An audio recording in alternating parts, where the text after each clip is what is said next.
spectators, we request your cooperation by supporting the participants and officials in a positive manner. Profanity, racial, and sexist comments or other intimidating actions directed at officials, student athletes, coaches, or team representatives. I think Bob Pooler's talking to you, Joey. And a grounds for removal from the site. Calvin Castine at Chazy Central Rural School. We're going to have something a little different here tonight. We're going to listen to Bob Pooler, then Joey Trombley is going to take over the mic and tell us all about it. From St. Lawrence University and your Plattsburgh State Cardinals. Let's take the starting lineups first for the Saints of St. Lawrence. From Court, New York, reporting the freshman, number 1, Kaylee Hockburn. At midfielder, from Longville, New York, number 2, Katie McHugh.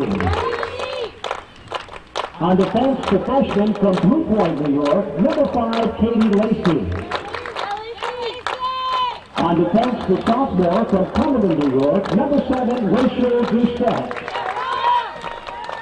At midfielder, from Rodman, New York, number 9, Lauren Sisko. At midfielder, from Manlius, New York, number 10, Lizzie DeBrozier. At midfielder, from West Newton, Massachusetts, number 19, Courtney Hendricks. At forward, the sophomore from Stockton, New Jersey, number 20, Becca Townsend. At midfielder, from Willisville, Pennsylvania, number 22, Stanzi McFlynn. At forward, from Shelburne, Vermont, number 24, Megan Howard. At a midfielder, from Melbourne Village, New Hampshire, number 25, Katie Orr. The Saints are coached by Deb Boucher, assisted by Steve Payano.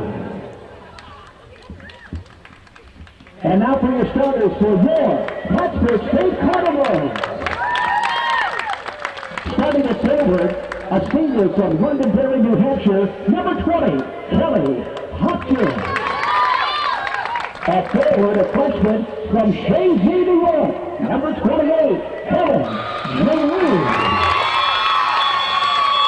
At midfielder, a sophomore from Amsterdam, New York, number 8, Amy King. At midfielder, a senior from Morrisonburg, New York, number 9, Kristen Levine. At midfielder, a junior from Iceland, Long Island, number 16, Jackie Rosenberg. At midfielder, a freshman from Angus, Ontario, number 42, Layla Metcalf. At back, a senior from Troy, New York, number 5, Nicole Clark. At back, a freshman from Clinton Park, New York, number 10, Aaron Norris. At back, a junior from Baldwin, New York, number 23, Caitlin Kalika. At back, a junior from Clifton Park, New York, number 18, Lindsay Driver. And starting in goal this evening, the junior from Garden City, New York, number 17, Catherine Lynn.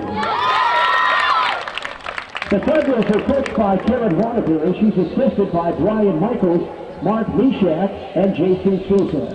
The officials for this evening's contest, Jamie LaBarge, Jude Davis, and Dave Lee. Ladies and gentlemen, would you all please rise? Remove your caps as we direct your attention to the scoreboard with the playing of our national anthem.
Hello, everybody. I'm Joey Trombley on the microphone tonight for the game between St. Lawrence and Plattsburgh State, along with Calvin Castine on the camera for Hometown Cable.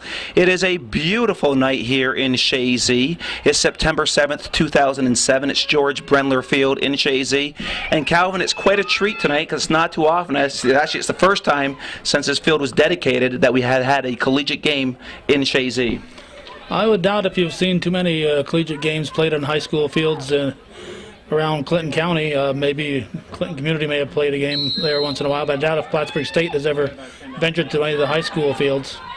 Well, tonight is kind of special for number 28, Helen Drew, who just knocked the ball in toward the St. Lawrence end, and the St. Lawrence goalie pushes it out. Some nice pass work. It is kind of a homecoming for Kelsey Latrimore, who graduated from Chazy 2 years ago. Last year, she went to Colby Sawyer College. She came back to Plattsburgh State this year. And, of course, we have Helen Giroux, the all-time leading scorer in the section at high school soccer, who just fell short from a state championship last year down in Cortland to the Arkport Lady Jays. Helen Drew, this is a homecoming for her also. She graduated last year. So it's got to be a thrill for Kelsey and Helen, even though Kelsey is injured tonight, for these two girls to be back on their high school fields to play a collegiate game in the Cardinal Classic.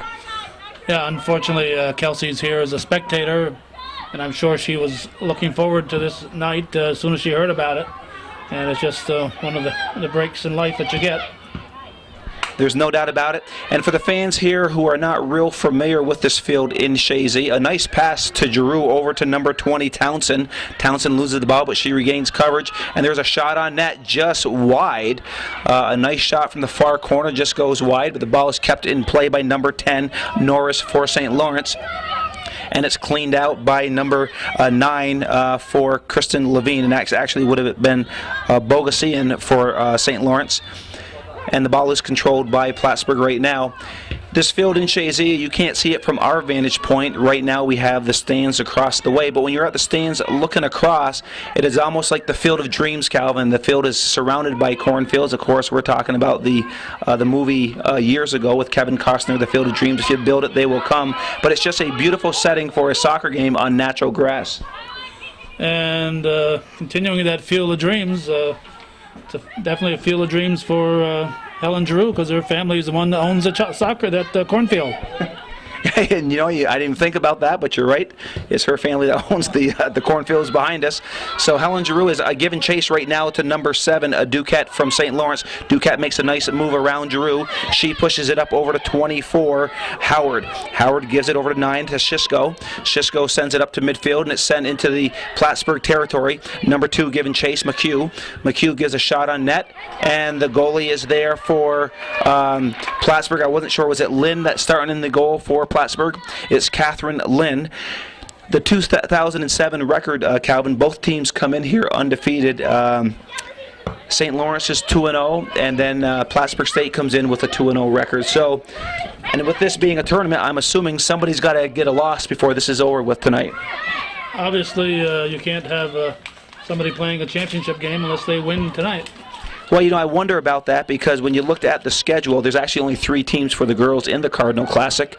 There are 4 with the guys, and that's the only reason why the game is here tonight, because the boys and girls are both hosting the Cardinal Classic, and that's what we're told why the game is here, but I think it's probably more of a homecoming for 2 Chazy players. Before this game is over, I'm going to have you saying men and women here, Joey. What did I say? Boys and girls. I'm used to doing high school soccer, as you can tell. It is men and women, definitely. So, Calvin, I will have that straight by the end of the day here. Plattsburgh State comes into this game, like I said earlier, with a 2-0 record.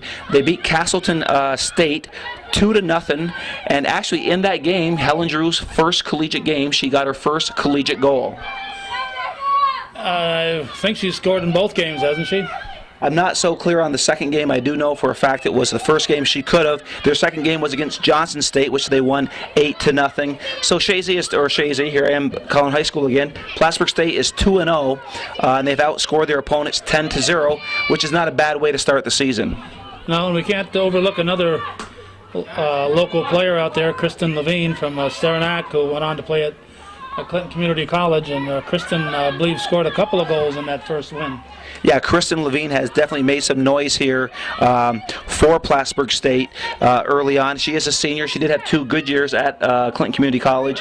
She is making some noise here at the senior level here at the college ranks. And so, and it's nice that you have local talent like a Kelsey Latcham or a Helen Giroux, Kristen Levine.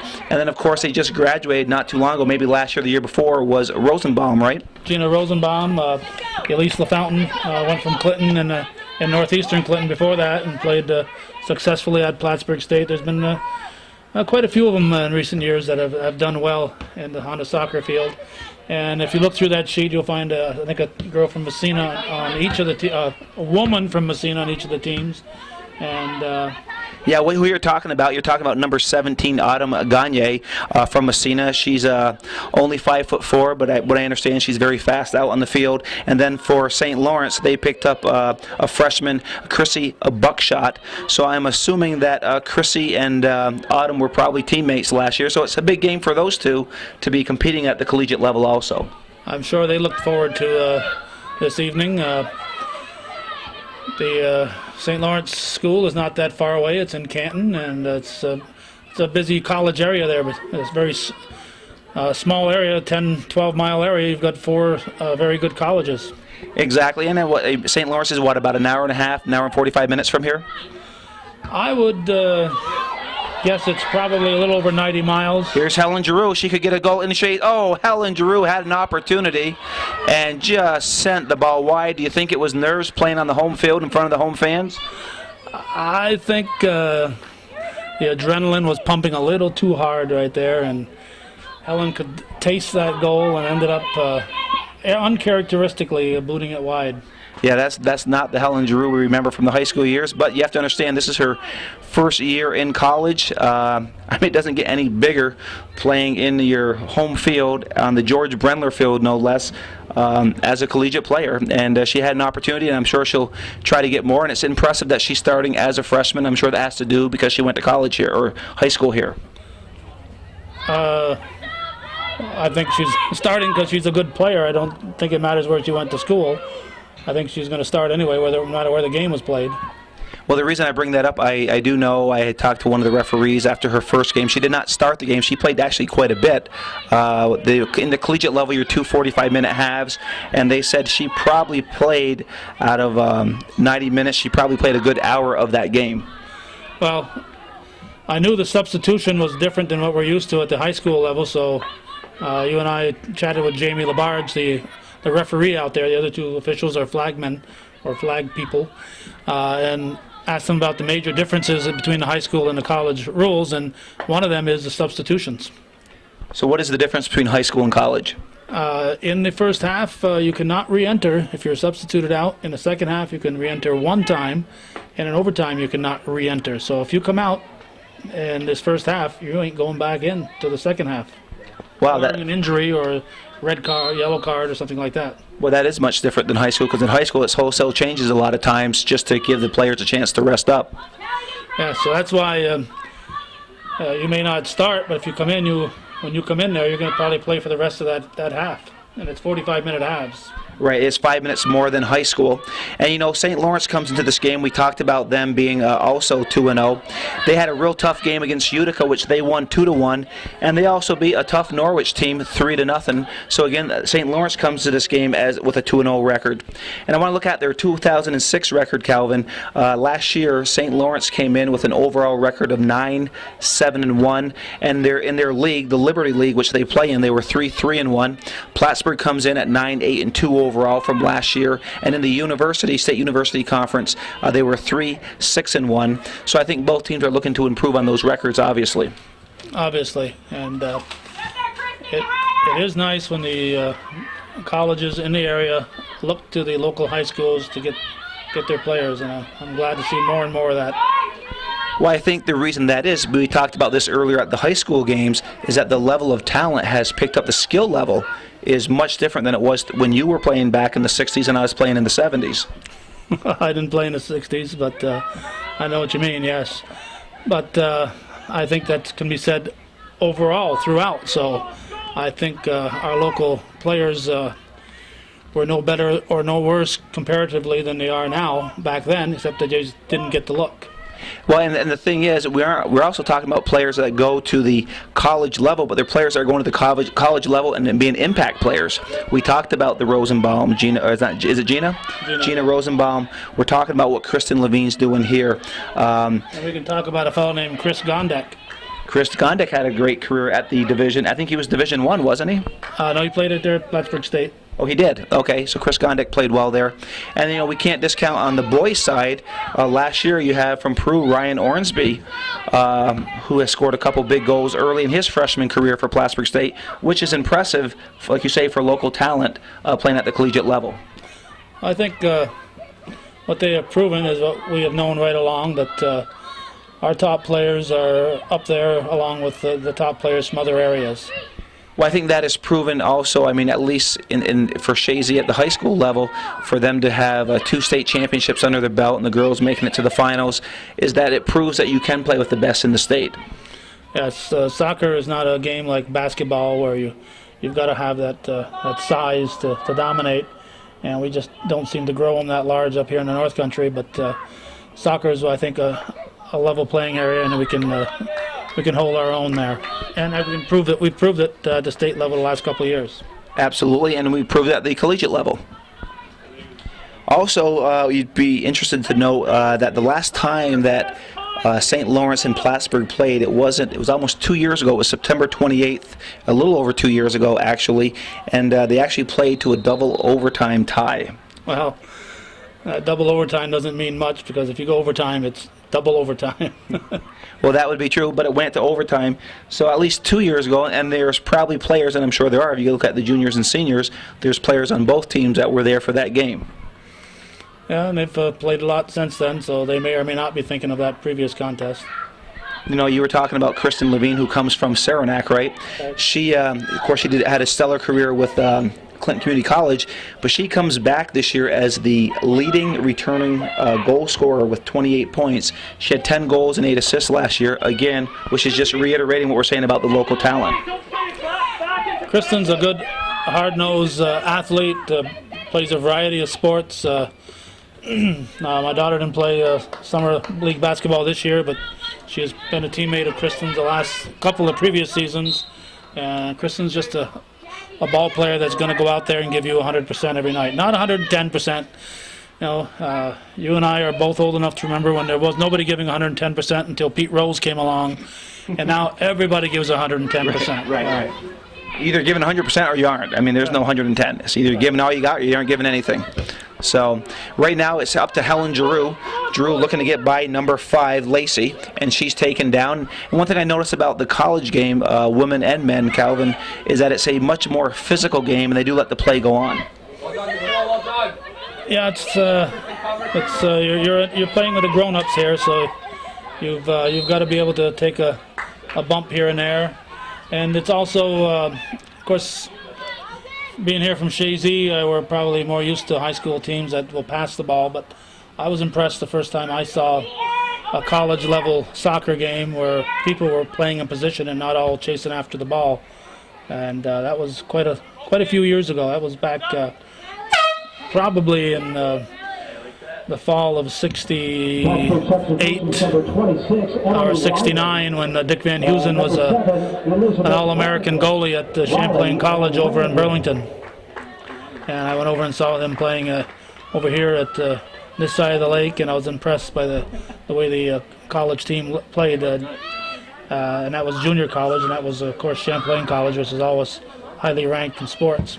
Well, when I watch either the men or women play at the college level like we are tonight, I'm amazed at how good these athletes are, and then I just realized that they're only Division III. There's still 2 other divisions and a pro level above that. And number 2, Katie McHugh, sends the ball way over the net. And Catherine Lynn, the goalie for the Plattsburgh State Cardinals, she's a junior. She comes into this game, prior to this game, 135 minutes, and nobody has scored a goal on her yet. Well, we just saw a game where Shazy played Willsboro, and we saw a goal that was scored where the player brought it in and kicked it over the goalie's head and caught the far corner. And we mentioned that in a boys' game that probably wouldn't happen because the goalies are taller. This young Lynn lady is quite tall out there. She's got to be close to 6 feet. I would guess. I mean, I don't have a tape measure here, but she is a tall lady. And right now, Plattsburgh State is controlling. They're trying to get a through ball over to Radigan. And that's the freshman, the 5'4" freshman, the little workhorse here for Plattsburgh State. And right now it's controlled by number 7, Doucette for St. Lawrence. And it goes back to Doucette. She's back in her defensive end. And she finds number 9, Sichel. Sichel passes it back over to the sweeper, number 22, McGlynn, who sends it up toward midfield, and St. Lawrence will control, and they're trying a through ball. It gets by number 23, Kolika, and it's picked up by number 20, Townsend for St. Lawrence. She's trying to make the move by Kolika, and the ball is cleared out by Caitlin Kolika, and it will be a corner kick for St. Lawrence, with McHugh taking the corner kick for St. Lawrence. You know, it's a nice testament to the folks who put in this soccer field, and of course you're on the school board here at Shazy, but people who put in this, because if a college team is going to play and they're going to make this part of their tournament, they don't want to come and have some shabby surroundings, and this is a good field. It's well taken care of, and it's as good size as any that the colleges play on. Well, I would say this field for natural grass has to be one of the nicest fields in the area, bar none. Well, Rob McAuliffe won't let anybody set foot on there except him, and he takes his shoes off, not his socks, because he won't go barefoot on the field, but he takes his shoes off when he walks on here all summer long. He doesn't use a riding mower. He pushes a hand-pushed mower. Well, I'll tell you what, you take Brian Norcross and Rob McAuliffe, they actually, this is like their baby in the summertime, and they just enjoy it. But I was talking to Rob probably about a week ago, and he said it was funny because whenever he planned to come to water the field, it would happen to rain that night. So it saved him a lot of work this year, and the field is in great shape. Well, we've certainly had our share of showers throughout the summer, although it's been kind of dry the last month or so. Yeah, they say we've been real dry, but, you know, there's been times it hasn't felt that way. Well, a couple days ago it didn't feel that way when we had torrential downpours for a little while. I think it was yesterday morning where it was about 50 degrees. Right now it's in the mid-80s. But yesterday morning it was about 50 degrees, and in the northern tier we were really getting hammered. Yeah, I know. I was in the midst of that. And, you know, I wanted to bring up, too, we're talking about local players, and I missed one for Plattsburgh State. Emily Riley is also from Messina, and she would be number 26 for the Lady Cardinals. Ball is into the St. Lawrence end right now. Number 5, Lacey, sends it up out of bounds, and it'll be a throw-in for Plattsburgh State. And it looks like Erin Norris taking the throw for Plattsburgh State, and she's trying to get the ball tipped over to, I cannot pick up the number, 26. It looks like Emily Riley, who is into the game. We just talked about her. The ball is cleared out at St. Lawrence ball. We're at the 27-minute, 32-second mark here in the first half. And, you know, they've been playing for 18 minutes. No shots on net, no corner kicks. It's not too often you see zeros on that scoreboard, Calvin. Nope, it's been evenly matched, and they've been playing it straight up. Well, right now, Plattsburgh controls at the midfield. It is Giroux being challenged by number 25, Orem, for St. Lawrence. Plattsburgh State is controlling, but good defensive pressure from St. Lawrence. The ball cleared into St. Lawrence territory. Number 7, that would be Radigan with the ball, and she's knocked down by number 25, no called. Orem knocks it down, gives it to number 10, Bogosian. Bogosian being challenged by Radigan. Good hustle by Elizabeth Radigan after being knocked away from the ball. She hustled back. That was a very nice play. Earlier you were talking about this being a Division III and then the talent at Division I. Well, just across the lake from us over in the St. Albans area, we have the Voltage, and there's a Lady Voltage, and I think Rosenbaum either played or was supposed to play some games for the Lady Voltage this year. And of course, Bo Vuskovic runs a soccer camp here at Northeastern every year, and a lot of kids take advantage of that. But he brings a lot of quality players to the region, and they take time and come to those camps, and that's how they get their summers paid for, and it works out well for everybody. Sure, that just adds to the level of play that we've been seeing, and you know, it's nice to come and see quality soccer games, and you do see that when you watch the Lady Cards or the men play for at the varsity level. course, there's no varsity level at Plattsburgh State, but at the top level, at the collegiate level for Plattsburgh State. And throwing to St. Lawrence. The ball gets over the head of Bogosoyan, and it's cleared up. Tried to get to Helen Giroux, but number 7, Doucette. And the ball is headed back over to number 5, Lacey. Lacey pushes it over to Doucette, who sends it into Plattsburgh State territory. Nice head from Gilbert into the midfield and controlled by number 8, King. King goes on the left side, but nobody's there except number 5, Lacey for St. Lawrence. She's trying to clear it up to the midfield. It's off of number 42, Lee Metcalf, and it'll be a throw in for St. Lawrence on the far end. I think she gained 20 yards on that throw in, Calvin. She gained a couple. Number 9, Sisho for St. Lawrence pushes it up, and it is going to be a throw-in for St. Lawrence. A nice throw-in, and it's a battle for the ball. And number 20, Townsend for St. Lawrence with the ball. Pushes it up over to number 9. Sisho with the ball in the box, back outside the box. And the ball is going toward the net, and it's cleared out and controlled by Plattsburgh State. It's pushed up over to Helen Giroux. Giroux giving chase, as well as number 5, Lacey. Lacey wins the ball, sends it back into Plattsburgh State territory, and number 10 for Plattsburgh State, Norris, collides with the St. Lawrence defender. Goes out of bounds, throw in for Plattsburgh State. And the big gun, I guess, for St. Lawrence, at least as far as assists go, you have Stanley McGlynn, who led, I should say, the 2006 squad with 7 assists last year. And I'm checking to see if McGlynn is in the lineup today. She is. She's number 22 for St. Lawrence. She's back.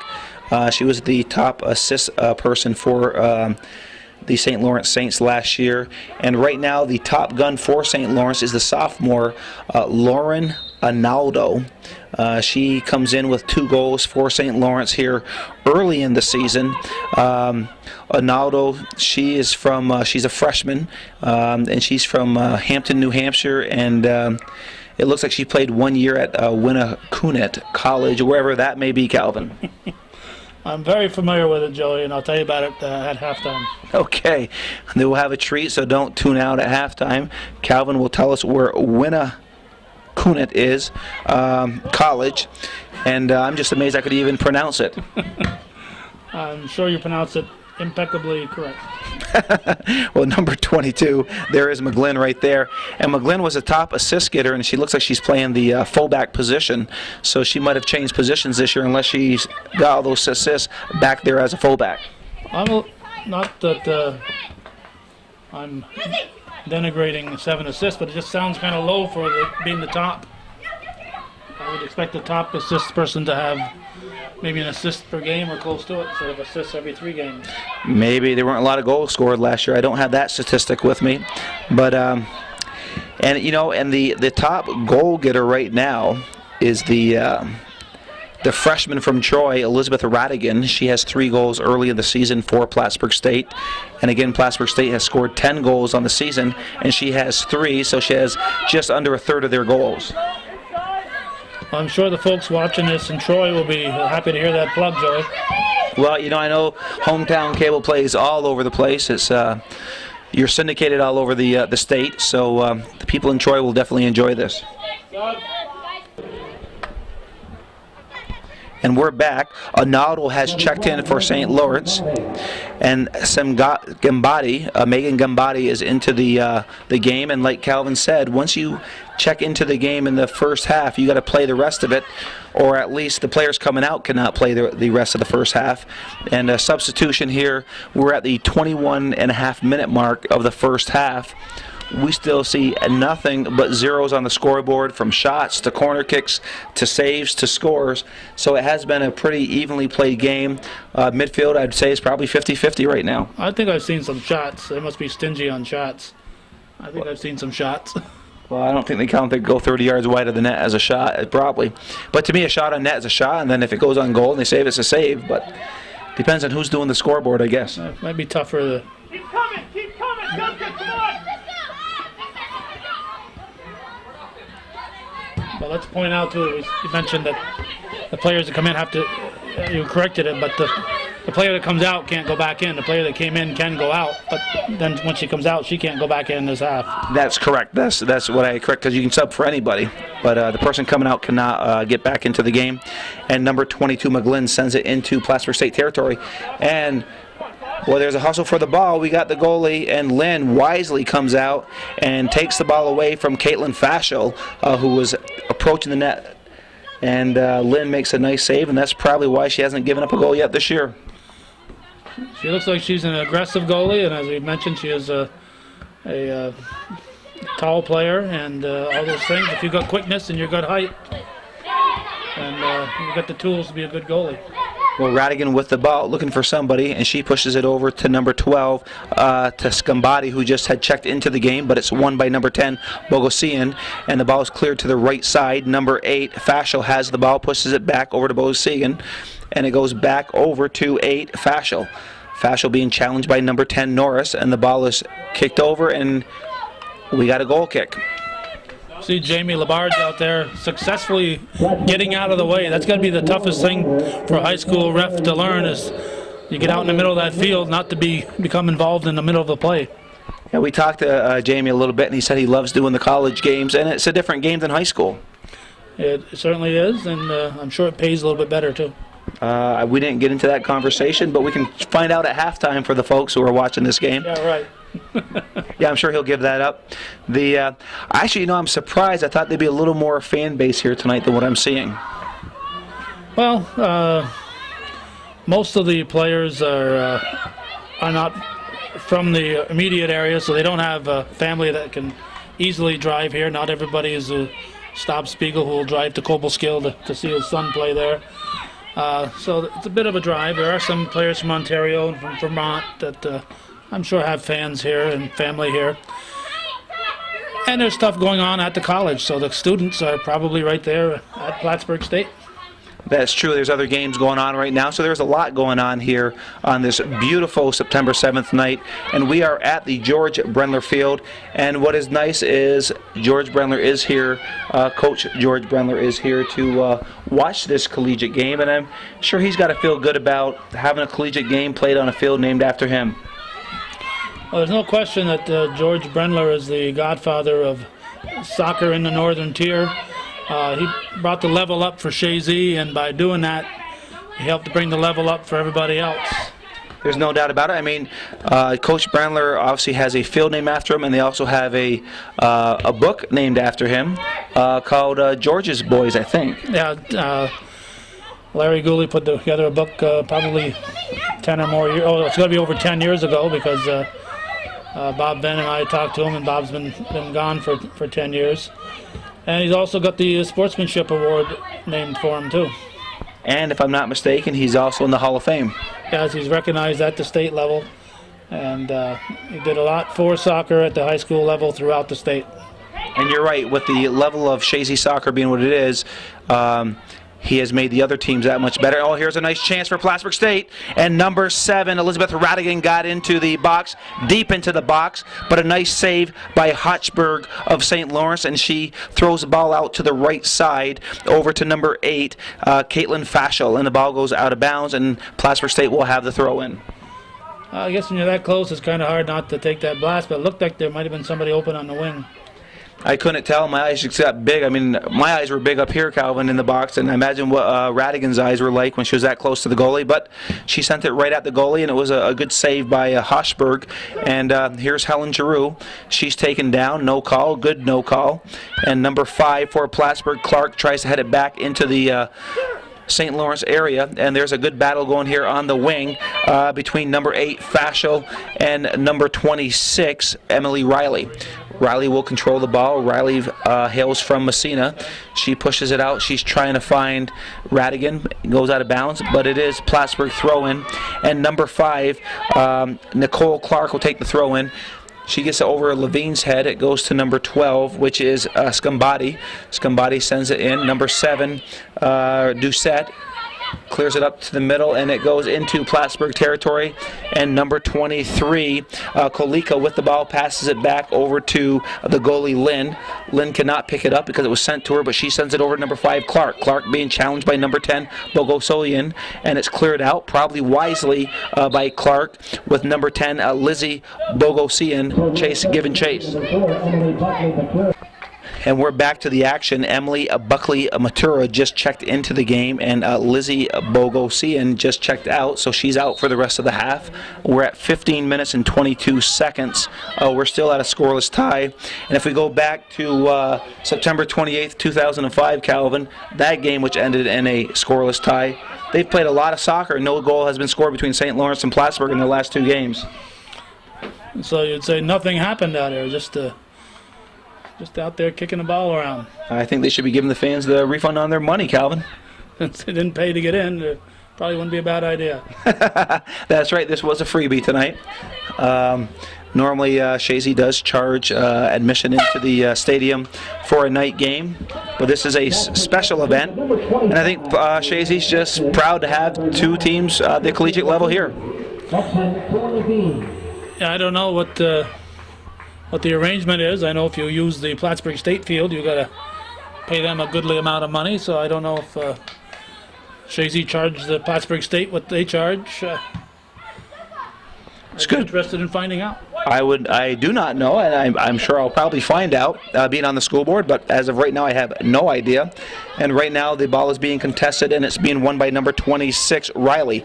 Riley controls the ball. She's surveying the field, and she sends it up over to the left side, over to 12. She sends it to Scambati. Scambati has the ball knocked away by number 16, Analdo. Analdo on the right side. She's being challenged by number 6, Rydell. Rydell sends it back over to, I could not pick up the number, Calvin, but it goes in toward the box, and number 8, King with the ball. She is knocked down, no call. In high school, that would have been a call for sure. Well, not necessarily, but the fans would have been hollering for sure. Well, that would be true. And Helen Drew fighting hard for that ball, and it's knocked off, and the ball is given to St. Lawrence. And the whistle blows, and we have some wholesale changes here. Now the coach sending in 3 more people for the Saints here. I could imagine that sometime or another at the college level, a coach has sent in players and run out of players. Yeah, I mean it's track and they forget. Yeah, well, I see he's got his book down there, and he's marking down who's in and who's not in. You got to have some kind of system, because I would be confused. Well, you tell somebody, lay down, make believe you're hurt, because we can't get you out of there. Or what do you do if you send a player back and you go, oh my God, we took her out? Yeah. So what happens there? I would imagine it's a yellow card on the coach. Yeah, that's a good question to ask Jamie at the halftime. It's the same thing as I imagine if you had 10 players on the field instead of 11 players and the goalie instead of just the usual 10 and a goalie. Yeah, I mean that's again, this is different because we don't do this every time we call these games. It's actually the first collegiate game we've done together, and actually I'm kind of enjoying it, Calvin. We just might give up Shazy Sports and devote all our time to Plattsburgh State. Well, that's Calvin saying that, folks. That's not Joey Trombley saying that. I still bleed Shazy blue or Shazy green here, as I've been here in this community for over 20 plus years. Actually, I think 25 years now. It's amazing how the time goes by. Well, I bleed. When I bleed, it's red.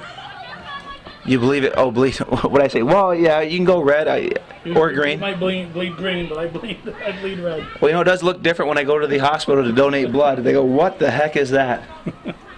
Yeah, you're a Vulcan. We are at the 11-minute, 43-second mark here in the first half. We are at the George Brenler Field here in Shazy. The collegiate game between the St. Lawrence Saints and the Plattsburgh State Cardinals. It's lady action here at the collegiate level. Both teams come into this game with a 2-0 record. They're both trying to build off their seasons last year. It was St. Lawrence had a winning record last year, and so did Plattsburgh State, but pretty well even with the records. St. Lawrence 9-7-1, Plattsburgh 9-8-2. So they are 2 evenly matched teams. Shazy, here I go. Plattsburgh State comes in scoring 10 goals this year, giving up 0, and St. Lawrence scoring 5, giving up 1. So I guess if you look at those statistics, I'd give slight edge based on those statistics to Plattsburgh State for whatever it means. It doesn't mean much because you don't know who they played and how the competition was. That would be true. Plattsburgh substitution number 11, Shannon Neville. We're back to the action, and Shannon Neville checked in for Plattsburgh State. Aaron Norris is off. She's off for the rest of the half. Number 5, Clark, gets it to the wing over to Neville, who just checked into the game. Neville makes a nice pass through Hines and gets by her, but a good defensive play by McGlynn to come over the left fullback for St. Lawrence to help her out, and it is a throw-in for St. Lawrence. And number 4, Buckley Matura with the ball. Sends it into number 14, Hines, who just happened to lose it off her feet. And Neville, who checked into the game with the throw-in for Plattsburgh State. Giroux heads it into the box. Radigan gives chase, and it's trying to be cleared out, and it is number 28, Helen Giroux. Sends it across over and intercepted by the St. Lawrence defender. Good play, good try by Helen Giroux, and a good play by, and I keep saying Helen. Is that Helen out there? No, it's 26. My mistake. It's Emily Riley. A good pass by Emily Riley, trying to get it over to Helen Giroux. And the ball is cleared into the Plattsburgh zone here. And number 18 for Plattsburgh, Gilbert, sends it up. It is Helen Giroux trying to get a goal. And Hotchberg comes out for St. Lawrence and stifles Helen Giroux, that would be a major rush to score on the George Brendler Field against St. Lawrence in front of her fans. I'm just excited for her to see that she might even get it. I think that'd be so neat to see a former high school player score on her own field that she played high school on. Helen's going to come out. I'm sure there are very few people who've even had that opportunity. Oh, I think it would be a rarity. It's Jamie Ott coming in for Helen Giroux. Helen Giroux played 36 minutes and 25 seconds in the first half. That's not bad for a freshman. Not bad at all. And the action is a throw-in for Plattsburgh State. They're deep into their own end. She tried to get the ball over to Jamie Ott. It's controlled by, actually it's a push by St. Lawrence, so it will be a direct kick, or actually the ball went out, so it's a throw-in for Plattsburgh State. They're moving it up the sideline, trying to gain some real estate, but it was off a Plattsburgh player in 17, Garnett, taking the throw-in for St. Lawrence. And the ball is loose here, and the ball sent into the midfield, controlled by Radigan. Radigan sends it to the right side over to Norris. Norris, who just checked into the game, is trying to make her move, but she's being guarded closely by Hines. Hines knocks the ball away, and it is a corner kick. And Calvin, we're seeing the first corner kick of the game, and advantage Plattsburgh State. It is going to be Aaron Norris with the corner kick for Plattsburgh State. And Plattsburgh was going to probably rush to the net. I see nothing but St. Lawrence players, and there they go. And the ball sent high into off the crossbar. And number 25 giving chase is Brianna Edson for Plattsburgh. She pushes it in, and then there's a deep shot, goes wide, and it'll be a goal kick for St. Lawrence. We're 7 minutes and 14 seconds to go here into the first half, and it'll be a goal kick for St. Lawrence. So if there's one advantage, I guess, it would be Plattsburgh State leads in the corner kicks 1-0. Yep, I don't think that's going to count if they don't score. It doesn't give you any points, that's for sure. Norris making some nice moves. Norris, number 4, she's a freshman out of Mechanicville, and she looks like she went to Stillwater. And, well, the school was she went to Mechanicville, so it must be Stillwater School. That sounds like a junior college or something. I'm not aware of any high school named Stillwater. It could be. Well, she comes in. Okay, I'm sorry. She's a forward. She's a sophomore, so she played 1 year at Stillwater, probably. Or it could be Stillwater High School. I don't know. Obviously, we don't know all the names of the high schools throughout the state. That's for sure. And there's some in here I'm not even sure if I could even say. But it's nice that they have this program for us because it makes our life a lot easier, Calvin. We're at the 6-minute mark here at St. Lawrence with the throw-in. They're into Plattsburgh territory, and the ball is being challenged, and it's won by number 25, Orem. She sends it deep into Plattsburgh State territory, and number 23, Kolika, sends it up, and there should be a push on Plattsburgh State. There is. Jamie Labarge says push Plattsburgh State. This will be a direct kick for St. Lawrence at number 22, and maybe these are where the assists came in for McGlynn. She has taken the kicks for St. Lawrence.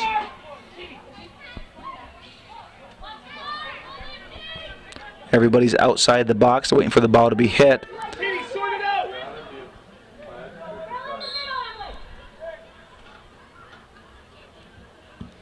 And the ball goes into the net, and Catherine Lynn, and actually they have her down as 5'10", Calvin. She's at least 5'10". She's all of that, and here goes Radigan. Radigan has a lot of speed on the left-hand side. She has, on the left, she has number 11. She has Norris, and the ball is knocked away. It was a good rush, but the ball knocked away. Good defensive play by St. Lawrence.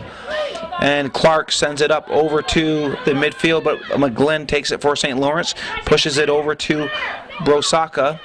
Brosaka sends it to 14, Hines. Hines sends it into Plattsburgh territory, and it is number 18, Gilbert, trying to battle number 16, Analdo. Ball won by Analdo, pushed over to number 25, Orem.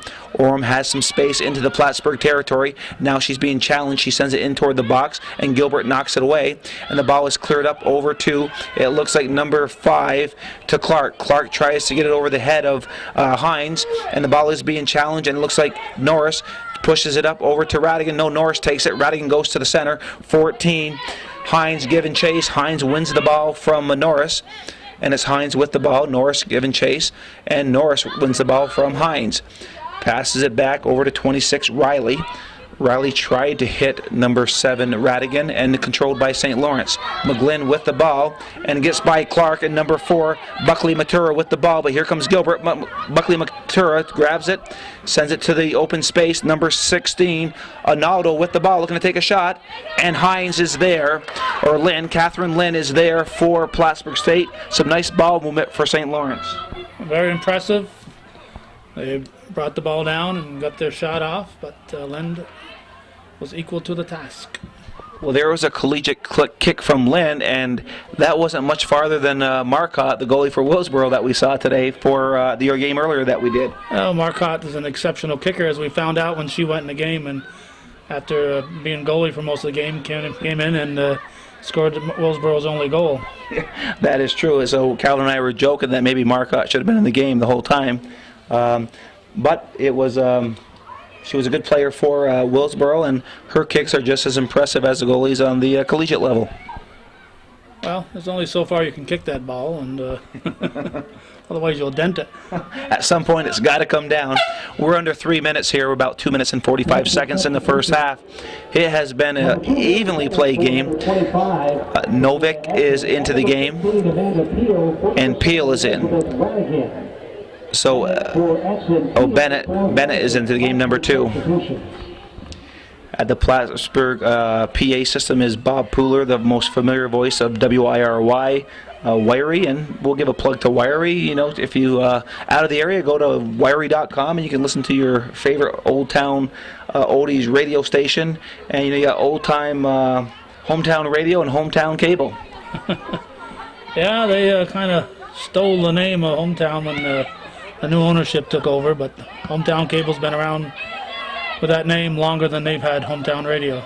That would be true, but you know, it's nice to have a television station like you, Calvin, and it's nice to have Wiry, so you have both medias available to the North Country, and we're very fortunate to have that.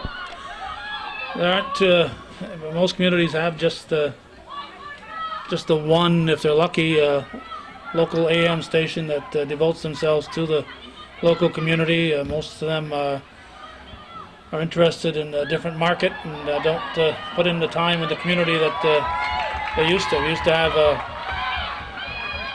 Weave and Wiry that did that, and WKDR tried a little bit, but they never reached that level of involvement with the community.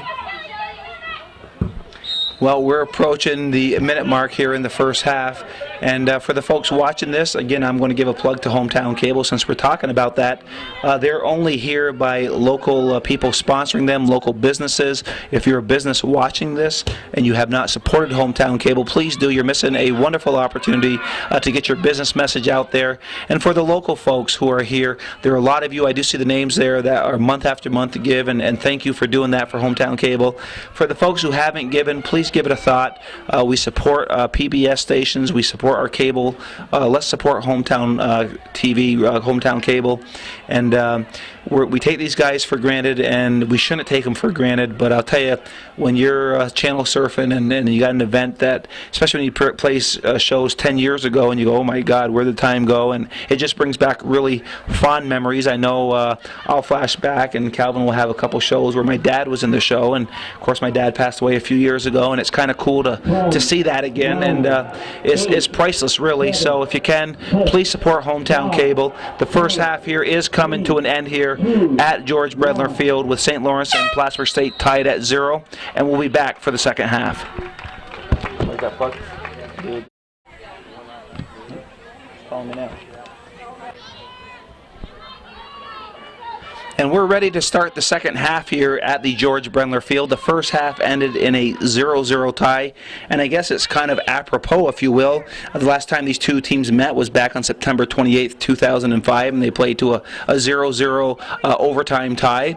So they played a better than a game and a half, Calvin, and these two teams, and I'm sure there were players from that team back in 2005 who were on this team, and there's still no score between these two teams. Something's got to give. Boy, I would hope so. It's a 0-0 tie. It's been pretty much even played by both teams. And number 2, McHugh, sends it deep into the Plattsburgh State field, and it's cleared out of bounds. And number 2, McHugh will take the throw in for St. Lawrence. Number 9, Sisho, being challenged very hard by the Plattsburgh State player, number 8, Amy King. And King called for the push, and it will be a St. Lawrence kick, and number 22, McGlynn, coming in to take the kick. And I'm thinking a lot of her assists last year, Calvin, were probably from balls this far out that got in the box and were either headed in or chipped in as they went into the box. Because she plays on defense, right? Exactly, yeah. So that's what I'm assuming where her assists came from last year. And right now it's Plattsburgh State ball. And again, things haven't changed in that 15-minute intermission. It's still hot and muggy out here, Calvin. It's a little cooler. The sun has gone down, but the breeze has gone down too. Yeah, I don't know. I just feel a little more muggier now than I did it probably a little bit earlier. But there is a little breeze, which is kind of nice.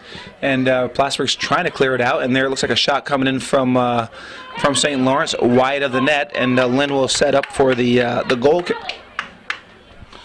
You were talking about the young lady, was it who gets the assist there? No, we're talking about McGlynn. Reminds me of Elaine Dixon, who played at Beekmantown Central and went on to play at Clinton and helped Donna Dixon coaching there for a while. But Elaine, several times a year, would score from 35 yards out on direct kicks. She'd just come up from the defense and pop it in. So obviously a very strong kick. And this is the Cardinal Classic here at the George Bredler Field on the 7th of September. It's a round-robin format for the ladies with St. Lawrence and Plattsburgh State tonight obviously playing right now in front of us. But the other team is Smith College. They round out the third team in this round-robin format for this tournament in the Cardinal Classic. And Smith College will actually play tomorrow against St. Lawrence, which will be their first game of the year, St. Lawrence's fourth game of the year. And then Plattsburgh State will round out the tournament on Sunday at 2 o'clock at the Plattsburgh State Fieldhouse, which is a gorgeous facility down on the campus of Plattsburgh State. Right now we are again at the George Bredler Field, and it looks like Helen Drew trying to fight for the ball, and the ball is at midfield controlled by St. Lawrence, and St. Lawrence has been controlling action here early in the second half with Orem sending it deep into the Plattsburgh end out of bounds, and it'll be a throw in for Plattsburgh State. And the ball tries to get it over to King. King sends it up over to Levine. And Levine loses it. And number 20, nice move. Townsend gets a shot in toward the net. And Lind is there. Catherine Lind has yet to have a goal scored on her yet this year. for Plattsburgh State. Again, Plattsburgh State was like about a game above 500 last year, and they're looking to improve, as well as St. Lawrence. St. Lawrence was 9-7-1. Plattsburgh was 9-8-2. Both teams undefeated at this point, and I would think, Calvin and I were talking, we think that there has to be a winner if it's a tournament, but maybe it's a round robin play and they just give a point for a tie and maybe 2 for a victory.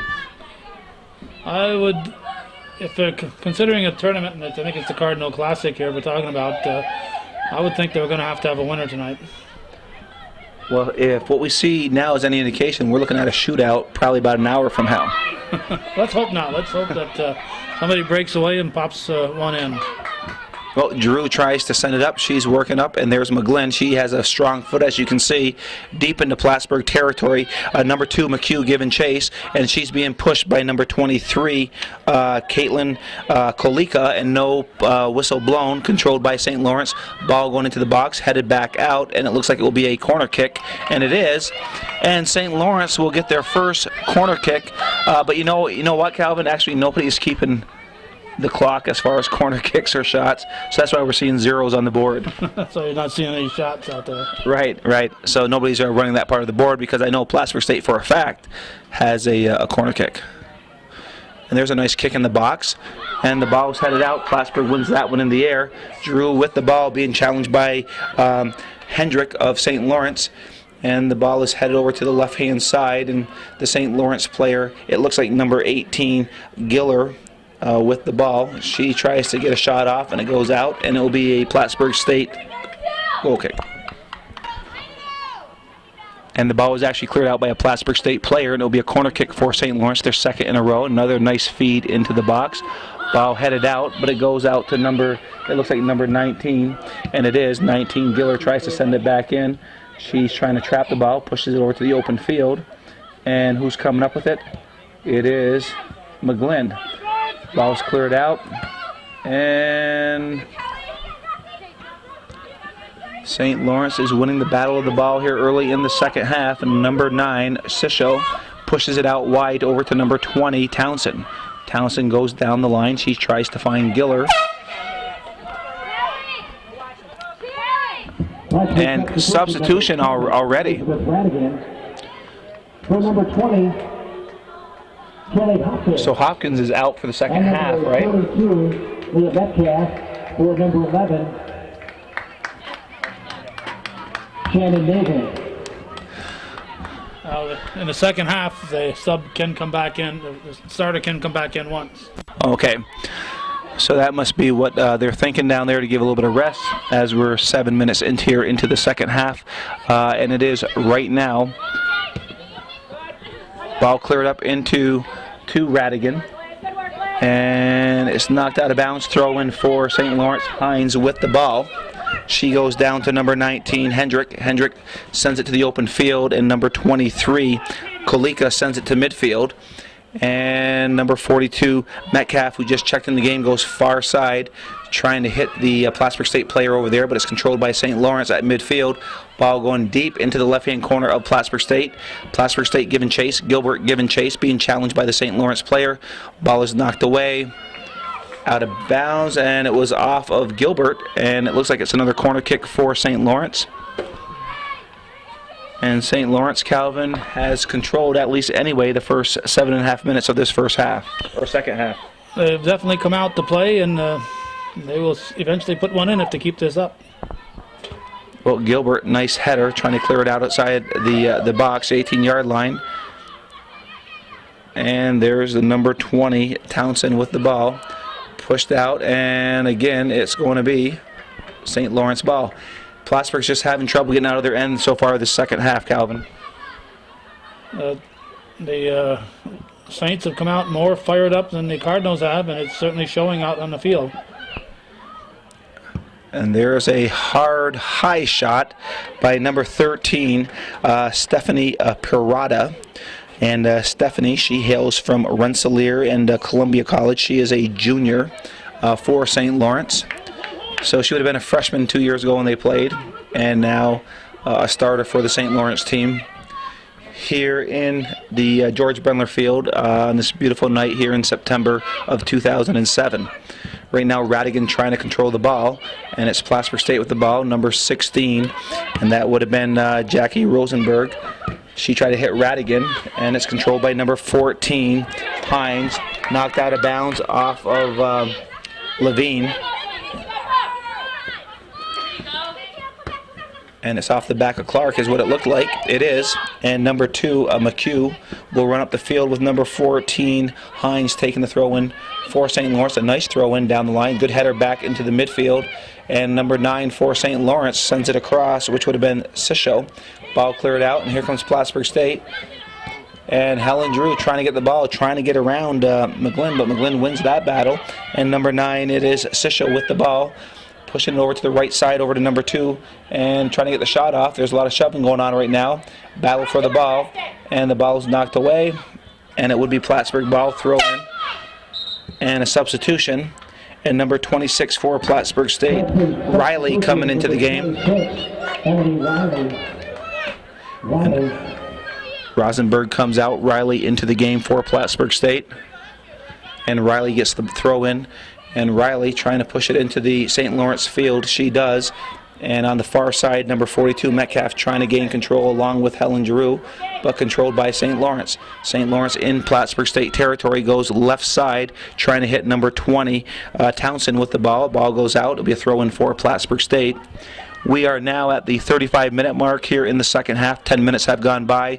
We still have no score at this collegiate game, and the ball goes deep into St. Lawrence territory. Radigan giving chase. Number 14, Hines, sends it up to midfield off a St. Lawrence player, and it'll be a throw-in for Plattsburgh State at midfield.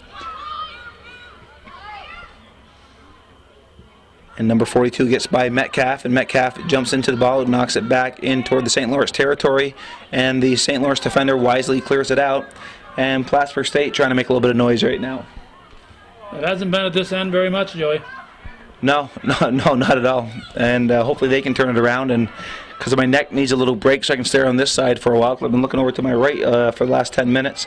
And hopefully Plattsburgh State can right the ship here in the second half and start gaining control. But right now the game is being controlled by St. Lawrence, and it is Gilbert sending it deep to the right-hand side. It's headed off number 7, not Radigan but Doucette for St. Lawrence.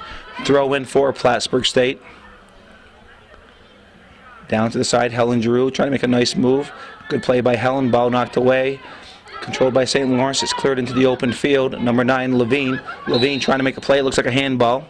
And it was a handball on Levine. Jamie Labarge was right there to catch that one. He's actually the only one who's supposed to call that type of stuff. The other linemen are there just to call the lines. Oh, but the linemen can make a call if they see something and they can raise their flag, right? Yeah, they can indicate to them, and I think if it's really flagrant enough, not fragrant, but flagrant enough, they can. I think they can make a call, but basically their job is just to watch the lines, the offsides and the out of bounds.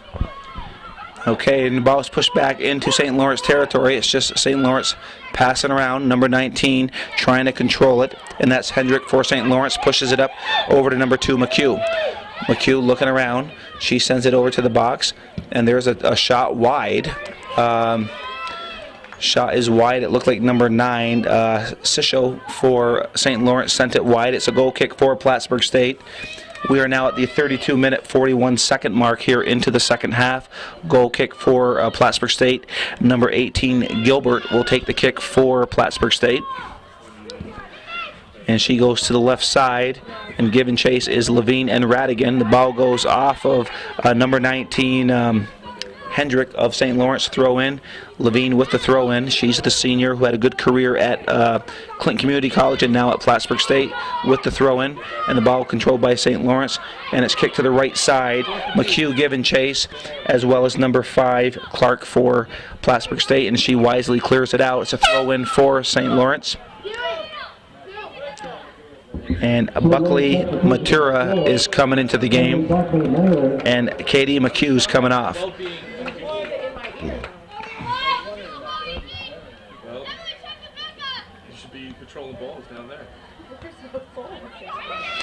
Right now it's Levine with the ball, makes a nice move by Hendrick, and Ball knocked away, and it's 14 taking the throw in. Hines for St. Lawrence. She goes down the line, and it's off number 20, Townsend, throw in for Plattsburgh State with Nicole Clark taking the throw in. She's trying to hit Radigan, controlled by Levine. Levine gets by Hines, or Hendricks, and the ball's knocked away by number 14, Hines. But then Levine comes back, and she finds Helen Drew. Helen Drew goes over to Radigan. Radigan's got it. Radigan making the move, trying to find Helen Drew. Helen Drew, like she did on, trying to score. And there is a great play by Hochberg. Radigan to Giroux, a little give-and-go action, and Helen Drew came close there, Calvin. It was a very, very nice save, and goalies, you just got to wonder sometimes. They just dive at somebody's foot, and they make those stops. I'm just hoping they wear mouthpiece out there because I see some teeth being swallowed sometimes. And you just wonder, about scars and losing an eye or whatever. Just you got to be very daring to be the goalie.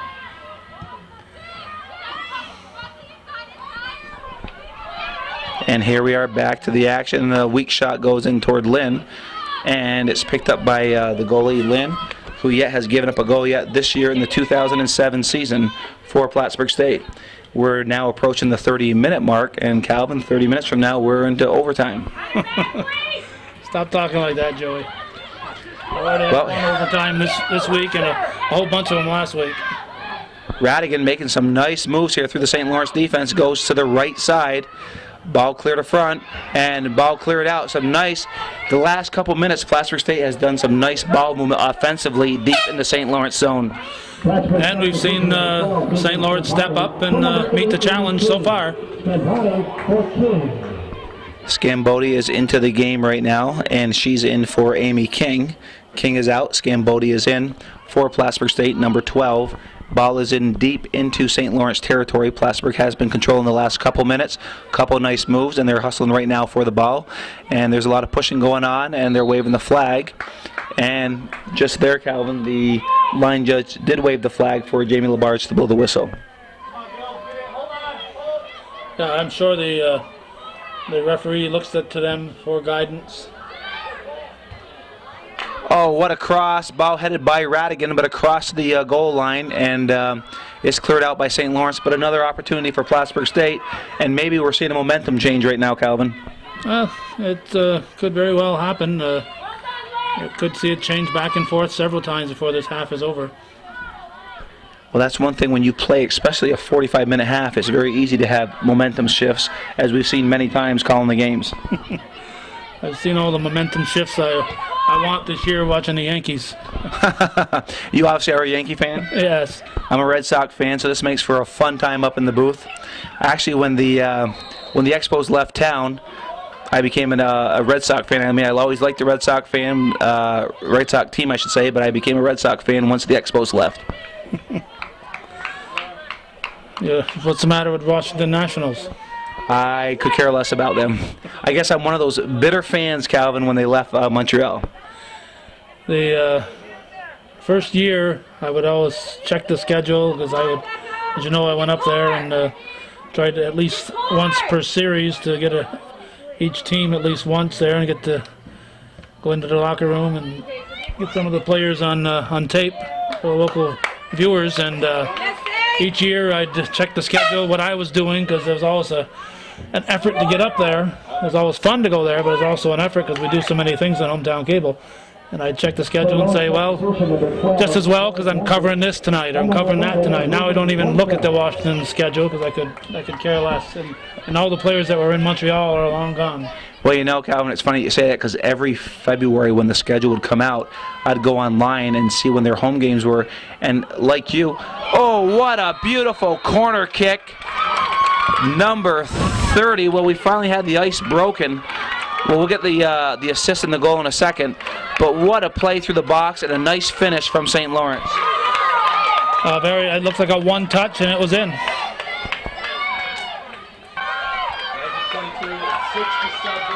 Number 9, Lauren Sisho scored on a beautiful corner kick, I should say, from who? Stanzi McGlynn, number 22. That's the one. That's the type of kick you were talking about. Exactly, and it took number 9, Sisho. It was just like you said, she just basically half volleyed it in the midair and sent it in the back of the net. Just a one touch right in. You only heard the ball hit her foot, and that was it. Beautiful, beautiful goal. St. Lawrence goes ahead 1-0 here in the second half. 27 minutes left here, and here comes Radigan, and I think Plattsburgh might pick up their intensity a little bit. They have little choice right now. Yeah, that would be true when you're down 1-0. And when we're just going back just for a moment to the Expos, we would look every February, look at the schedule. I look at my schedule, and we would try to go up as a family once a month. It was just a neat to go up there. Of course, there weren't many fans, and we would literally sit 3 or 4 rows back where the pitchers would come out, so you see the players basically as close as you and I are right now calling this game. Yeah, at the end there weren't too many bad seats because you could just about pick any seat that you wanted, and it was kind of disheartening to go there and see 5,000 people in the stands. And what was more disheartening was to know that if everyone in Champlain went, that's all there would be 5,000 people in the stands. Well, the sad part is you had 5,000 fans, but maybe 500 were from the States. Yes, and I always felt that if the Expos had been in the American League, and I'm not the only one who's ever said this, they would have, I think, continued to be more successful because they would have had that Yankee and Red Sox rivalry, and there's a lot of Yankee and Red Sox fans in this area. And there's a few Mets fans, but not anywhere near Yankees and Red Sox. And throw in the Toronto Blue Jays, and you have the Battle of Canada taking place. So that would have been American League East is where it should have happened for the Montreal Expos. Yeah, although up until the year of the strike in '94, they were very successful. They've had many multi-million seasons in attendance, and after the year of the strike, and of course. That was also the time when the dollar really hit bottom as far as the Canadian value, because we know that in our area, because it's about the time that Miramar came and left because of the Canadian dollar. In a flash. And it was just tough for them to make 50 cents on a dollar and have to pay out the salaries that everybody else was paying. That's right. And you're probably wondering, why are we talking baseball when we're at a soccer game? Not quite sure. We just got onto it, but we're back to the soccer action here. 24:49 here left here in the second half. St. Lawrence with a 1-0 goal on a beautiful goal from Sisho from McGlynn into the second half.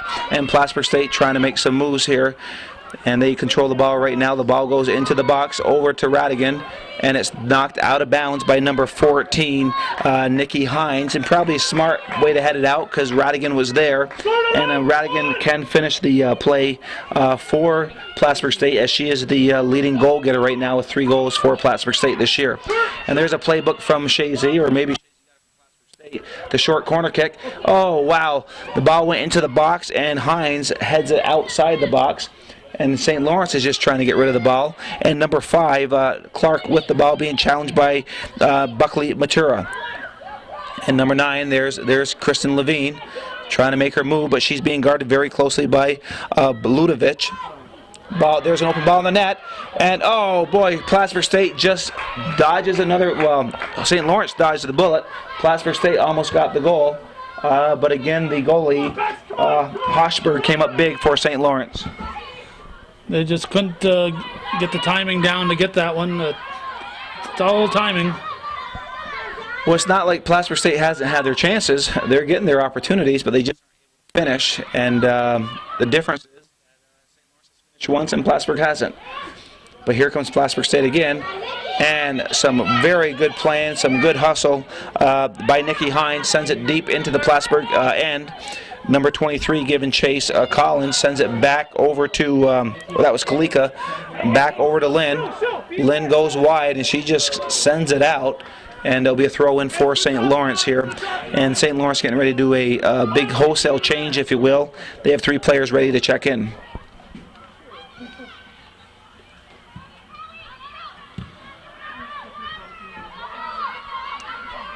And St. Lawrence is controlling right now after Plattsburgh controlled probably the last 5 minutes. But St. Lawrence has the ball now in Plattsburgh territory. and the ball is sent up to midfield. And the person that has the assist, McGlynn, kicked it in the air. It's kicked deep into Plattsburgh territory. There's Helen Drew trying to get the ball away. But we've had a good battle today between McGlynn and Drew. McGlynn wins that one. And the ball goes back to midfield. Levine trying to make her move. Levine pushes number 4 down, no call made. And there's number 26, Riley, but she loses the ball. And it's number 25, Orem for St. Lawrence. Sends it over to the left side. Ball is sent toward the middle of the field, and the ball is half volleyed to Levine over from Kolika. And there's number 14. We've heard a lot of her here in the second half, Hines, but Radigan takes the ball. She's got Drew on the right side. Radigan makes the move by McGlynn. It's Radigan trying to find Helen Drew. She does. Drew goes back to Radigan. Radigan loses it to the right side. And the St. Lawrence defender, number 11, Dumpka, sends it outside the far line. It'll be a throw-in for Plattsburgh State. Plattsburgh State with control, trying to get it into the box. There it goes, and there you are.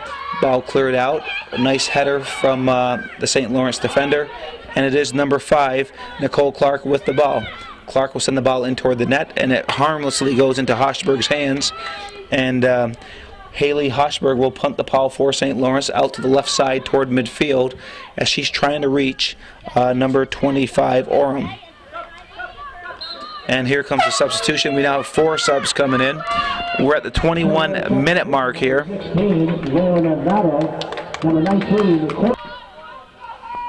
And we're back after the substitution from St. Lawrence. 4 players making it in for St. Lawrence. And Plattsburgh State called for the push, and it will be a direct kick for St. Lawrence at about 20, well, probably 30 yards out on the left-hand side here. We're approaching the 20-minute mark here in the second half. It is St. Lawrence 1-0 over Plattsburgh State on a beautiful goal by Lauren Sisho from number 22, Stanzi, or it looks like, yeah, Stanzi McGlynn.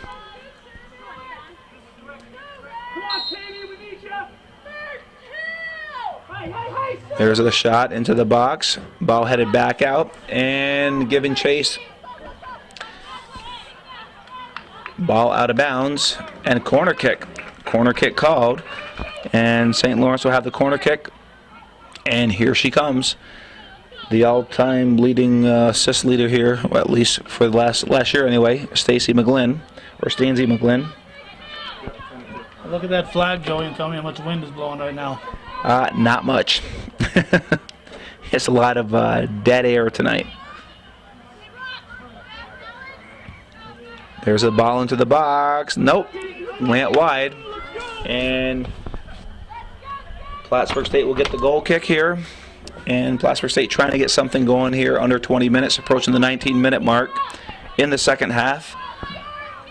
And it will be Gilbert for the goal kick for Plattsburgh State. She goes right side, and the ball goes toward midfield. It is controlled by St. Lawrence. And Radigan trying to take the ball. Radigan does steal the ball. Radigan's got Levine, and she's got Helen Drew on the right side. It's Levine looking to let the shot go. And good defense. I'll tell you that Nikki Hines has played some strong defense for St. Lawrence tonight. She got speed. She gets back there and breaks it up. Very aggressive player. It is a corner kick. Come on, KO! Dominate that mid! And it looks like Levine, they're doing the short kick, it looks like. She's got Riley. Will she do short kick or she'll go in the box? She goes into the box. And here's the action. Oh, the height of 5'9", Haley Heisberg knocks it out of the box and controlled by St. Lawrence. Nice play by the goalie. Very nice play, and the Cardinals are here to bring it back. And Radigan tries to hit Giroux. It's back to Radigan going over to Giroux. Giroux trying to get by. And Giroux has the ball knocked away by number 3, Kelsey Holland. And it goes back to Radigan. Radigan trying to make her move. Radigan letting the shot go. And Radigan from the 18-yard line, Calvin, drills it in the right-hand corner. And Plattsburgh battles back and ties the game. And it was number 7, Elizabeth Radigan, picks up her 4th goal of this young season. Well, she just turned and fired it, and that's almost like a penalty kick as far as the keeper is going. There's not much she can do about that. It's almost like somebody taking a penalty kick. And Lee Metcalf gets the assist on the Radigan goal, on the Elizabeth Radigan goal. But you know, Elizabeth Radigan deserves that, Calvin, because she worked very, very hard down there, and her effort paid off. Well, we got 17:49 remaining in the second half, and now if we go overtime, it won't be a scoreless overtime. Well, definitely much different than the first time, or not the first time, the last time they met back in September of 2005, where it was a 0-0 tie. Right now we are 1-1, and there's new life into Plattsburgh State right now after that Radigan goal on a nice feed from Lee Metcalf. Scored by number 7, Elizabeth Radigan. A touchdown on the Cardinal goal, number 42, Lee Metcalf. Time of the Cardinal goal, 27 minutes, 11 seconds. Radigan from Metcalf. And here comes Plattsburgh State. Radigan, who just scored on the play, looking to break free. It's Radigan making the move. She sends it into the box. There's Levine, and the ball is knocked away. And there's a... Oh, wow. What a nice opportunity for Plattsburgh State.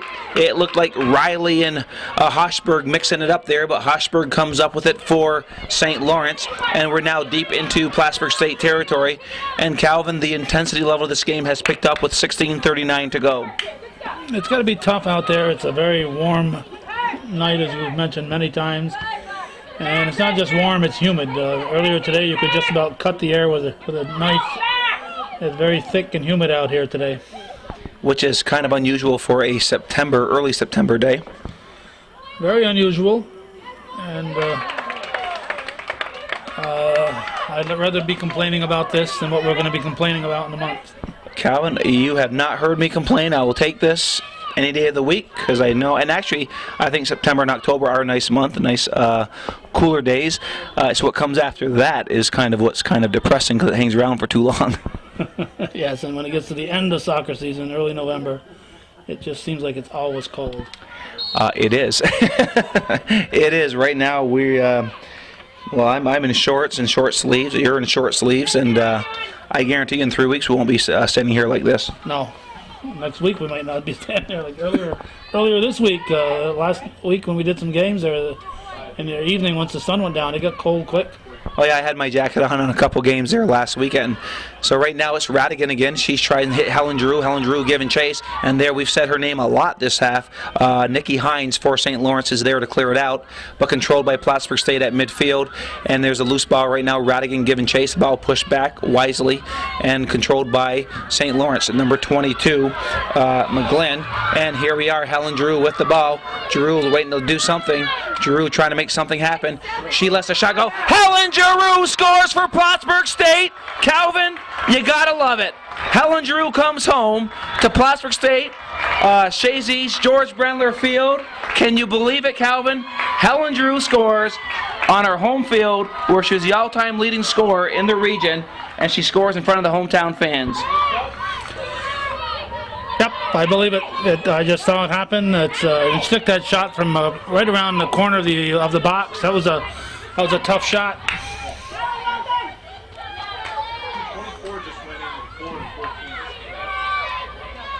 That is absolutely amazing. I'm sure Helen had a sleepless night last night just thinking of the game here, playing here, just the emotions for her to come back to her high school field, and then she scores, and that just adds to the resume of Helen Giroux.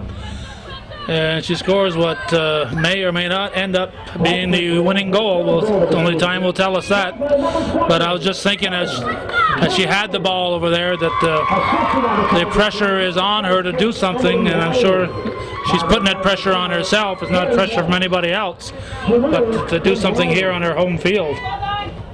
Well, nice hustle by Drew. Gets it over to Riley. Riley sends it on the far side over to Metcalf. Metcalf giving chase, but she's challenged by number 10, Bogosian. And it is won by Plattsburgh State with the throw-in back over to Riley. Riley has the ball. And the ball going to the middle, trying to find Radigan. And Scambati gets the assist.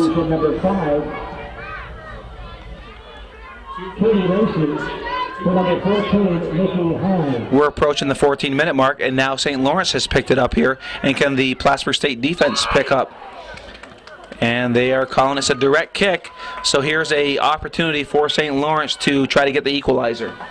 Just outside the box. This will be a tough shot to contend with, but you end up seeing 2 or 3 of these a game usually, and if you can stop these kind of shots, you're going to win. If you can't, you get a little bit tougher time trying to win. Well, surprise, surprise, we got McGlynn taking the shot for St. Lawrence. She's been all over the field here for the Saints of St. Lawrence tonight. She'll take the direct kick. Plattsburgh State setting up their wall, and here goes the kick. And a hard shot goes wide, and I'm sure Plattsburgh State was glad to see that go wide. Yeah, she did the right thing. She went far post, but she just went a little too far post. Well, we're approaching the 13-minute mark.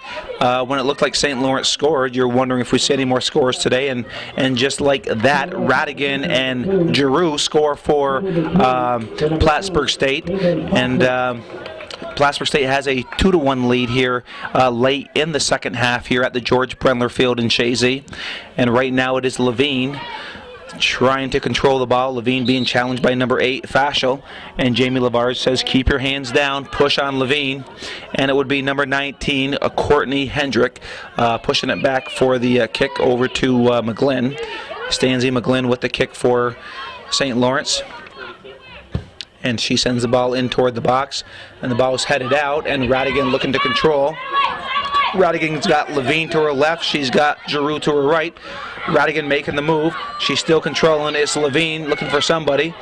Levine gets by number 19, Hendrick, and it's Levine with the ball in the space. Goes over to Radigan on the left side. Radigan sends it into the box toward Giroux, and it is Levine.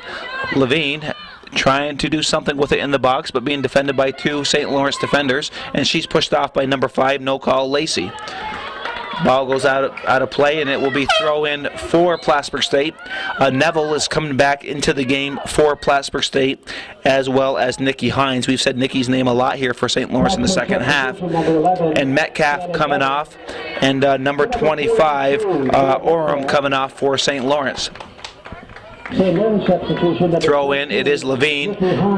She gets it over to Riley. Riley trying to send it across, and it is Nikki Hines knocking it across the goal line. So it'll be a corner kick for Plattsburgh State, and Levine taking the corner kick. And Jamie Ott getting ready to check in for Plattsburgh State. They could be doing a short kick, or it could be just a decoy. And Plattsburgh State sets up. They go toward the box. A nice feed into the box. There's a header. It's headed out. Good defensive play by St. Lawrence. And they're trying to gain control of the ball. Plattsburgh State, it is Kolika trying to gain control. Controlled by number 9, Sancho. Or Sisho, I should say. And the ball goes into the goalie, and it goes into the hands of Hochberg. And she will take the go out. She throws it out. She rolls it out, actually, over to number 5, Lacey. Lacey going up. It was a handball. And handball on Clark. Kind of hard to deny that one, Calvin. It was pretty obvious. We are approaching the 10.5-minute mark here late in the second half. Plattsburgh State with a 2-1 lead. And we have number 22, McGlynn, with the kick for St. Lawrence. A nice kick.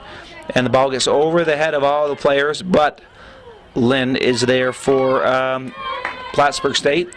She's the goalie. It is a 2-1 Plattsburgh State lead right now. Ott and number 20, Townsend, getting ready to check in for the Saints and the Cardinals. And right now the ball is controlled by St. Lawrence. And there it is. McGlynn pushes it over to the left side.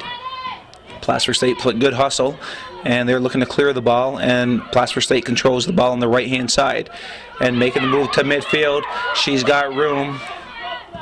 And the ball is sent in toward the middle, and it's controlled by number 5, Lacey, for St. Lawrence. Giroux with the ball, trying to push it over to Riley, and controlled by St. Lawrence. St. Lawrence crosses the midfield. It's way off onto the right-hand side. And we have throw-in for St. Lawrence. And here comes the substitutions for Plattsburgh and St. Lawrence. All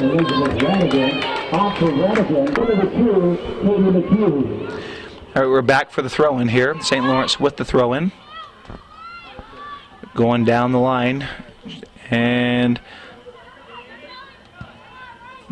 Ball kicked harmlessly wide of the net. It will be a goal kick for Plattsburgh State. 8 minutes and 45 seconds to go here in the second half. Plattsburgh State is 8 minutes and 45 seconds away from winning their first game of the Cardinal Classic. Their next game, if you get an opportunity, of course, this will have gone by, but they do play 2 days from now, which will be Sunday at 2 o'clock at the Plattsburgh State Fieldhouse against the third team, which I think was Smith College, I think that's what I said. Which will be their second game. Their first game will be tomorrow against the St. Lawrence Saints that we're watching right here tonight.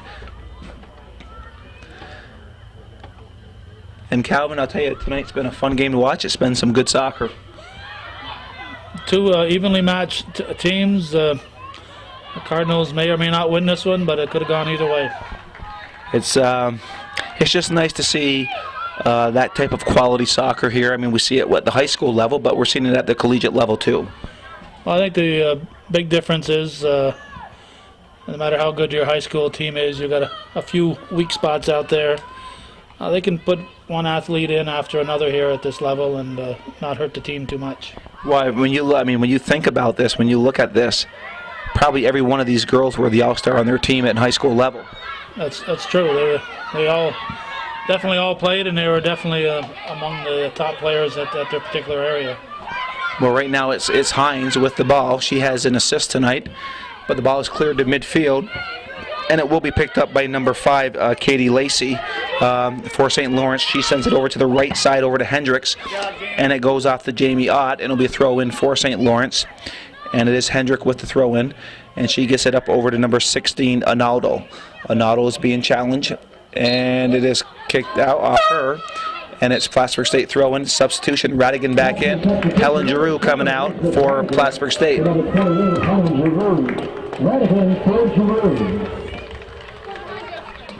I see one of the ball girls down there with an apple. I know not Drew's Poultry, but Shazy Orchards quite often sends over apples to the games here at Shazy.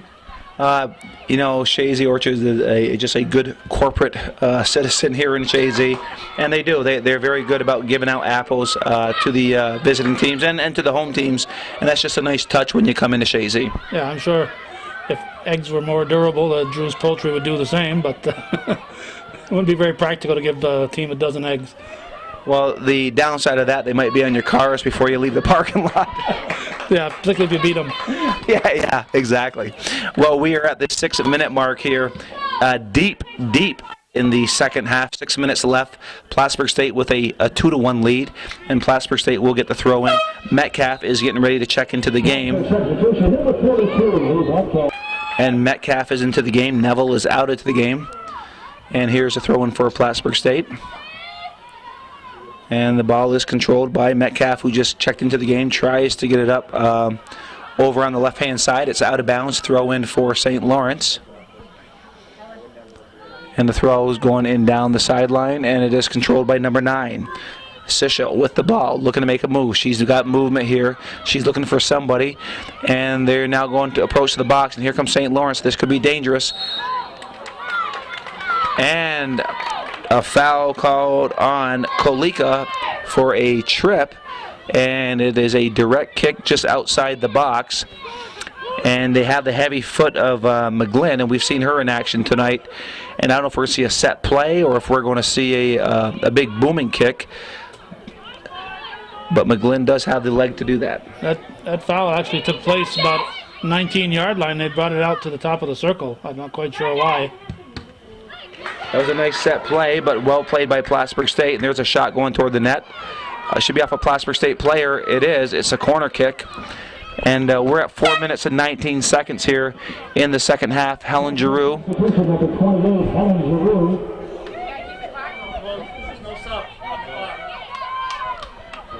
Helen Giroux waiting to check back in for Plattsburgh State. We got a corner kick for St. Lawrence.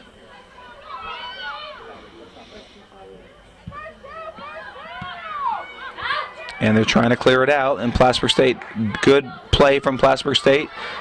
And it's cleared back into the box, but knocked back out Number 19, Hendrick with the ball. She tries to go right side over to Lacey, but Lacey being challenged by the Plattsburgh State defender. And there's Radigan. Radigan with the ball. On the left side, she's got Ott. It's Radigan on the left, in the middle, Ott on the left. And she's pushing it to the right side over to Metcalf. Metcalf giving chase. Metcalf looking to try to send it in. And it looks off a St. Lawrence defender. And it is a corner kick for Plattsburgh State. Helen Drew is going back into the game. Jamie Ott is out of the game. And Helen Drew into the game.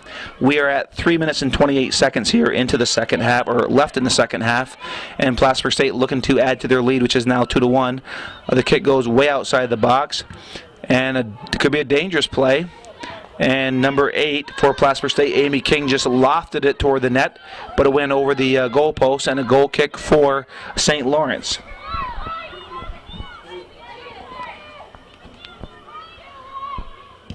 They will go on the left side. Helen Drew knocks the ball down. Drew pushes it to Radigan. Radigan goes back to Drew, but Radigan gets the ball. Drew goes down to the try to help her out, but she's being challenged. And she's trying to play for the corner kick, and she got it.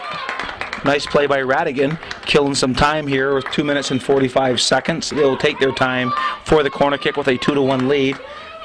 It could be a short kick. It is a short kick, and it's cleared out. Good defensive play by St. Lawrence, and the ball's cleared back toward the box.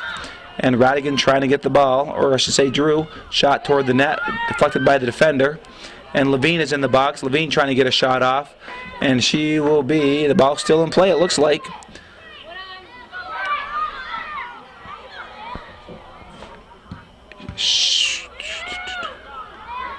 And we're going to have a throw-in for Plattsburgh State. 2 minutes and 4 seconds. And actually to my left here is Coach Joe Dumlin. Joe, come on over here for a second. Joe Dumlin, Coach Helen Drew through, 5 years of varsity? Yes. It must be a treat for you to see her here at the field tonight playing for Plattsburgh State, much less not only playing but scoring a collegiate goal. It was a great goal. So patient. Just waited and waited. She only had about 2 feet to put that ball in. Far post shot. Absolutely gorgeous. You haven't seen that in the 5 years that you had her, have you? Oh, many times. Coach Joe Dumlin here in the press box with me and Calvin right now. And Coach Dumlin, obviously a very proud coach. He coached Helen for 5 years, and I think you even had her prior to that, didn't you, at a smaller level, maybe modified or something? No, I pulled her up partially into her second year modified soccer. So Helen did come up as an 8th grader. She came up as an 8th grader. So Helen was a 5-year player for Shazy and the all-time regional goal or point getter, right? That's correct. All of northern New York, Section 10, Section 7, all the way across. That has to be, I mean, I'm sure Helen had a sleepless night last night knowing she's coming back to Shazy. What must be going through her mind to score? I mean, not only you're coming back to play at your field, much less at the George Brenler field, but to stick a goal in against St. Lawrence, which is looking to be probably the eventual game winner. Yeah. She was probably nervous, but the point is, she was very calm when she shot. And as I'm talking to Coach Dumlin, Plattsburgh State scores another goal, and who got that one?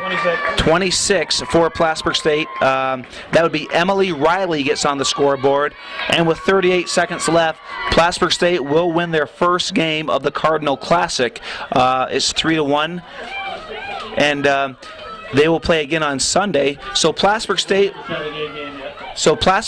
will go to 3-0 on the season, and what a good effort for Plattsburgh State. They were down 1-0, probably with about 20-25 minutes left in the second half, and then they exploded for 3 goals.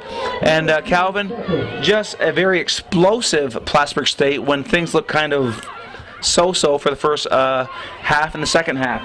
Last goal came from about 30 yards out. It was really a blast, and when it comes in high like that, it's tough for anybody to stop, and particularly at the women's level.